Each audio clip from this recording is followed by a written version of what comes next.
Madam President, when the new Congress opens, there is a choice as to which issues we should start to work on. Would it be infrastructure jobs, clean energy jobs, minimum wage increase for all of America? No, that is not what the new majority decides to bring up. No, instead, it is a Canadian oil export pipeline. So next week, I am going to offer an amendment that the Senate will consider that asks whether we will put Americans first or oil companies first, whether we will keep this oil and gasoline here for Americans or send it to foreign nations to help them instead. If my amendment is defeated, it will make clear that this is not an energy plan that is all of the above. It is oil above all. My amendment says that if we build the Keystone Pipeline, we keep that oil here. We keep that gasoline here. We keep the diesel, the jet fuel, the heating oil. We keep it all here. Because if we send it abroad, what are we doing?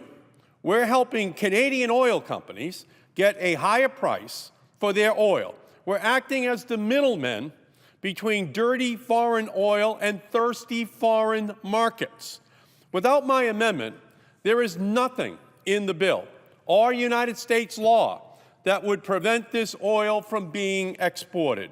80% of our refined fuel exports go out of the Gulf Coast, exactly where Keystone would end.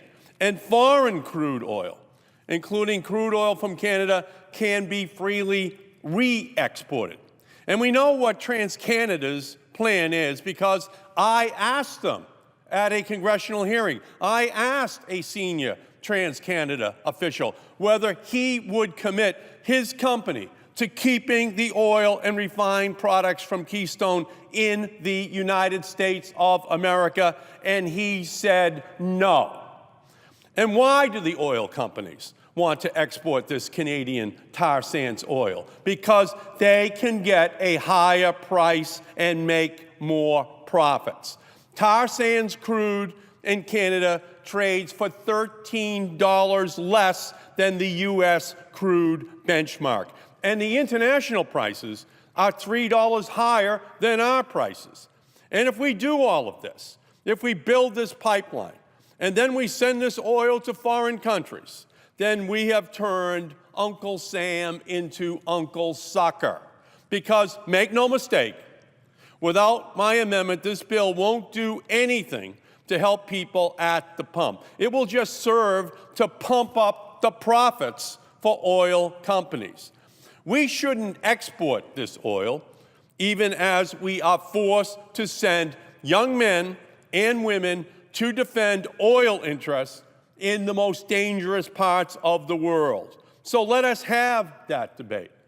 As we import still oil from the Middle East coming into the United States on tankers, this proposal that we are debating next week will actually export oil that's already in the United States. We still import millions of barrels of oil every single day. What you hear from the Canadians, what you hear from the oil industry is that this is all about energy independence. Well, energy independence cannot, by definition, include the exportation of oil, while the United States of America is still importing millions of barrels of oil per day. That's heading us away from rather than towards the goal of energy independence. And so that, ladies and gentlemen, is really at the heart of the issue of what it is that we must understand about this Keystone Pipeline debate. We want lower prices for consumers, lower prices at the gasoline pump, lower prices for home heating oil, lower prices for diesel, lower prices all across America. It's like a tax break that is going into the pockets of every single American, giving them more spending money because they're paying much less for oil in all of its forms in the United States of America right now. And it is giving an incredible incentive for economic growth right here in America. What makes America great? What makes America strong? What makes us strong is when we're strong at home. And what makes us strong at home is our economy. Because the stronger our economy is, the stronger the United States is in projecting power across the planet. And so that's why this debate on the exportation of oil is so central. It goes right to the heart of what it is that we must be discussing and debating in our country. This is an incredible opportunity for our country. And let's take it to the next step. The next step includes what is the taxation on the Canadian oil? Well, there is a loophole, believe it or not, in the American tax code that allows tar sands oil from Canada, like that would flow through the Keystone Pipeline, to not pay into the federal trust fund to respond to oil spills in the United States. Understand that? Canadian oil, the dirtiest in the world, coming through the pipeline that the Canadians want to build through the United States, in the event of an oil spill, will not have paid into the oil spill liability fund for oil spill accidents in the United States. I wrote to the Treasury Department in 2012 urging them to close this loophole through executive action. But their response indicated that they do not believe that they have the authority to close this loophole on their own, and they need legislation to do so. Yet there is nothing in this bill that would close this tax loophole for Keystone tar sands oil. Tar sands oil can be more difficult to clean up than regular crude, but receives a get out of Canada tax-free card. That makes absolutely no sense. We are already importing more than 1.2 million barrels per day of tar sands oil into the United States. But oil companies don't have to pay into our cleanup fund to import that dirty oil. There are roughly 30 oil companies importing tar sands crude into the United States. If you are one of those 30 companies, you are getting a great deal. But if you're one of the hundreds of other oil companies out there that do pay into the oil spill trust fund, you should hate this loophole. And the American people should hate that loophole as well, because the Canadians and their oil companies are not paying their fair share of the dues to be able to participate in our great American society. They want to build a pipeline like a straw right through the middle of the United States, send the dirtiest oil right down that straw. And if that straw breaks, if there's a spill, the Canadians have not contributed to the oil spill liability fund. Does that make any sense? Does that make any sense?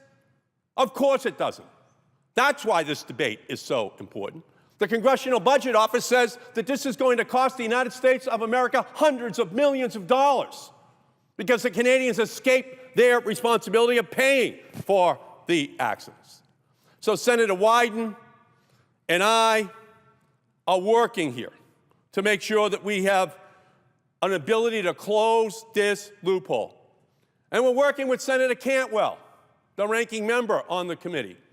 And with Senator Cantwell, we are going to make sure that we have this important debate out here on the Senate floor. And I know Senator Cantwell was out here earlier today raising this issue, highlighting this issue, pointing out how unfair and unjust it is that the Canadians escape their responsibility to pay. That it's just another giveaway to the oil industry that ensures that this is nothing more than a giveaway to those Canadian companies. And I say this on a day when it's being reported that there are now 140,000 people in America employed in the solar industry. 140,000. There's another 50,000 that are employed in the wind industry. Nearly 200,000 people employed in industries that, for the most part, didn't really even exist in a meaningful way 7 years ago. That's how quickly our own domestic wind and solar industries have been developed, creating jobs here in the United States, creating growth here in the United States, creating opportunity here in the United States. So this, ladies and gentlemen, is really what we should be debating. But once again, when the Republicans are in control, we do not debate all of the above. We don't debate wind and solar and biomass and energy efficiency and oil and gas and nuclear. The Republicans always make it a one subject, and that is oil above all, not all of the above. And so I'm looking forward to this debate. It goes right to the heart of the security of our country, the economy of our country, the environment of our country. This is the dirtiest oil in the world. This oil is going to dangerously contribute to the warming of the planet. 2014 was the single warmest year ever recorded on the history of the planet. 2014. You don't have to be Dick Tracy to figure out that this is a problem that we're passing on to next generations without the debate that this institution must have if we are going to discharge our responsibilities to those next generations. Keystone Pipeline is the central opportunity that we're going to have to raise this issue of global warming, of the national security of our country, of making our economy stronger, and of ensuring that we discharge our responsibility to the next generation. And, Madam President, I yield back the balance of my time.